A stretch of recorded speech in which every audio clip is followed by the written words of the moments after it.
I'll start with you, Colonel Bob. If a crime has been committed, then surely it should be investigated. Yes, of course it should. What the complaint from so many veterans is that too many people are crawling around places like Basra, paid for by the taxpayer, to try and dig up allegations which are so often spurious against our soldiers. They are then forced to go to court, and this is a huge, huge imposition on them, and they are absolutely terrified. Most soldiers are going to court. But with all investigations, just playing devil's advocate here, you surely have to investigate a lot of people before you get to the heart of the 1, 2, 3, 10, 20 who may have committed a crime. Yes, I agree that may be the case.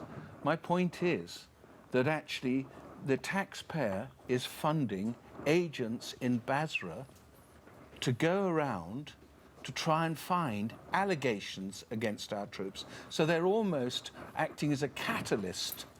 And this catalytic approach is providing people with the opportunity to bring, to bring accusations against soldiers. Now, the Al-Swedi inquiry fundamentally cost millions and millions of pounds and took a long time.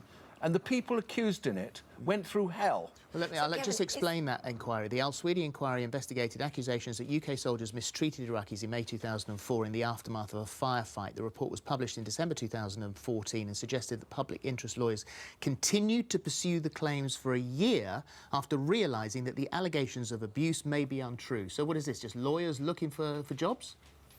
Well, I don't know. I'm not one of the lawyers who was involved in the Al-Swedi inquiry.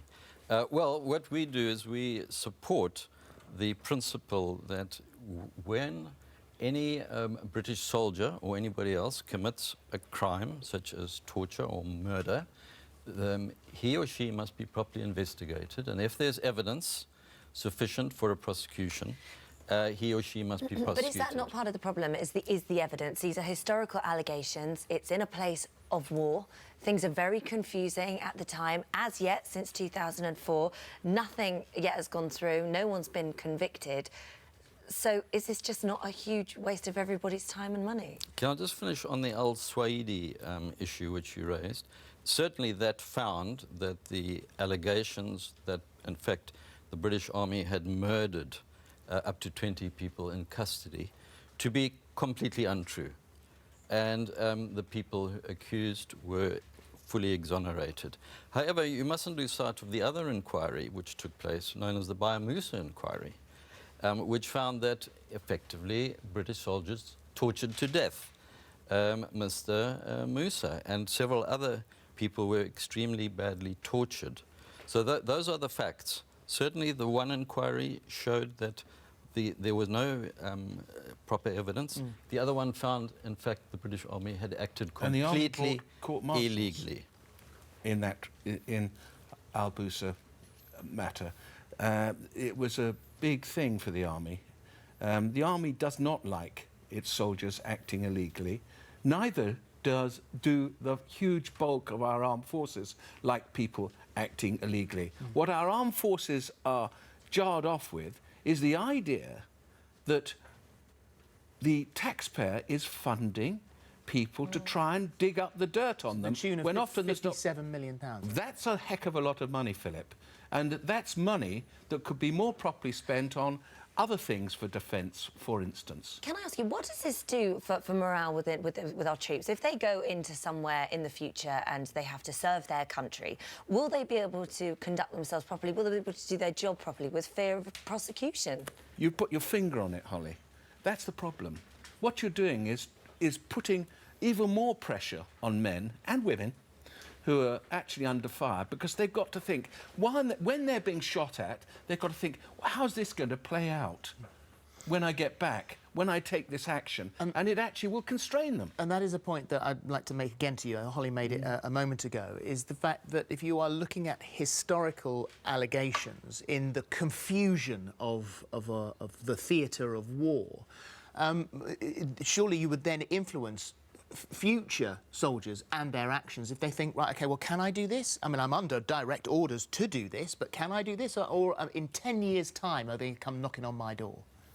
Can we just step back slightly here and not confuse issues? Because I think sometimes it's easy for people to get the idea that what we're speaking about are battlefield decisions where people have to decide whether to shoot or kill somebody or not. The vast majority of the allegations are about people who were murdered or tortured in custody. The vast majority, in all custody. of them. I don't know the details, but going by what is put on the IHAT website... Isn't that the problem? You don't know the details. Nobody knows the details of what actually happened at that time. It's war. Yes, but we do know that, for example, in the Baimusa case, this was a man who was tortured in custody. He'd been detained. He was taken. You said, there he was was taken to. But you are basing we're talking about 1,500 historical allegations here. You've raised one I agree. point. We one don't man. know. That's why they must be investigated. But I know of one soldier who has fought for his country and has no idea, and they have knocked on his door. He has no idea when they're going to knock on his door. It affects him mentally. And so if that's the case, you know, what does this do to the recruiting of our young people if they want to fight for their country? And as I said a moment ago, 10 years down the line, people are coming knocking on his door. He doesn't know they're coming. He feels frightened, but he fought for his country. And he has said he hasn't done anything wrong. All the way back to the 70s in Ireland.